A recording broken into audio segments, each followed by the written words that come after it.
Greenland पर कब्जा कर अमेरिका को क्या मिलेगा?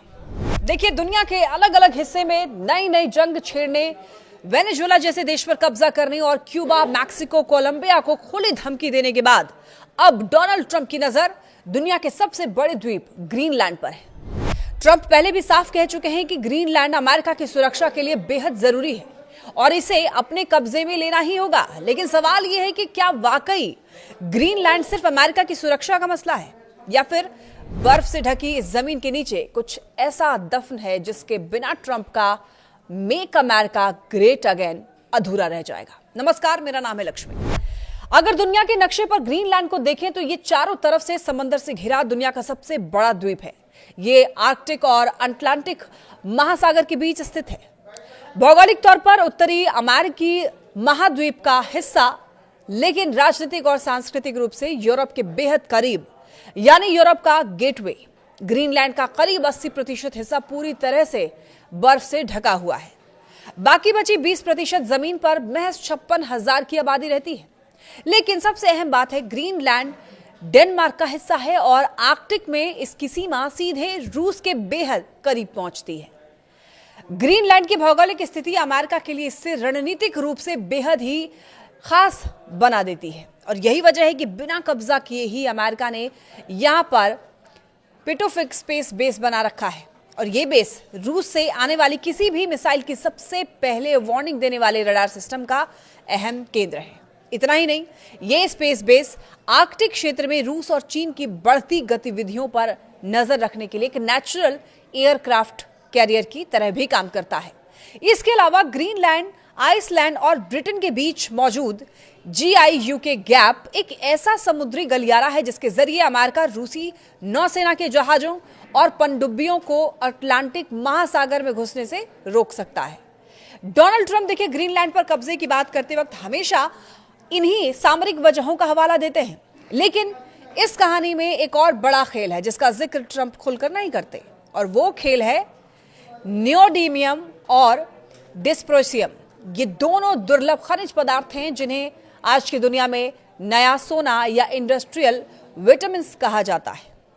नियोडीमियम से दुनिया के सबसे ताकतवर परमानेंट चुंबक बनते हैं और इन्हीं चुंबकों से इलेक्ट्रिक गाड़ियों की मोटर, मोबाइल फोन के speaker, vibration motor, hard disk, wind energy system और मिलिट्री गाइडेंस सिस्टम तैयार होते हैं।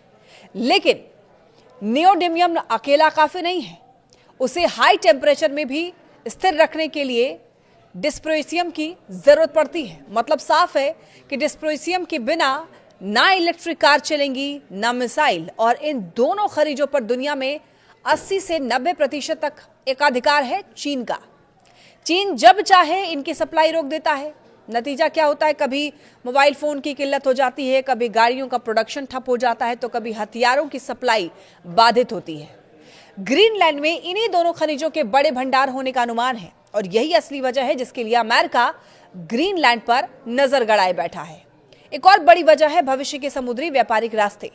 आर्कटिक की बर्फ तेजी से पिघल रही है, नए शिपिंग रूट्स खुल रहे हैं।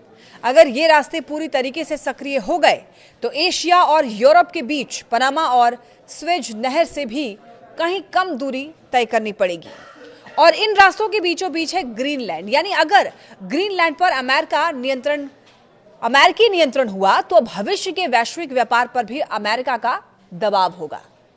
और देखिए, इसी सोच के साथ ट्रंप ने चुनाव प्रचार के दौरान यह कहा था कि राष्ट्रपति बनते ही वो ग्रीनलैंड को खरीद लेंगे।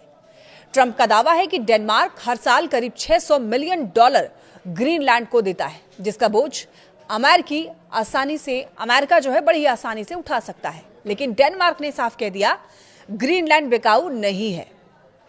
तो ग्रीनलैंड पर मिलिट्री एक्शन इतना आसान भी नहीं है। ग्रीनलैंड डेनमार्क का हिस्सा है और डेनमार्क नाटो का सदस्य है।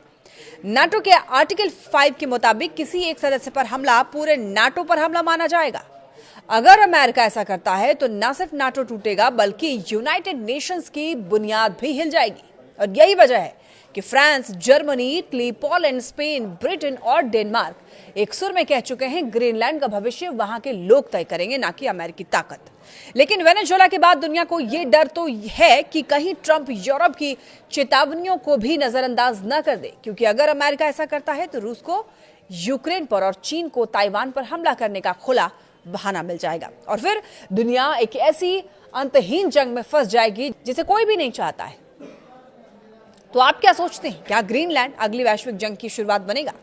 कमेंट में अपनी राय जरूर लिखिए। वीडियो पसंद आए तो लाइक करें और ऐसे ही डीप एक्सप्लेनर वीडियो के लिए न्यूज़ 18 बिहार झारखंड को सब्सक्राइब करना ना भूलें।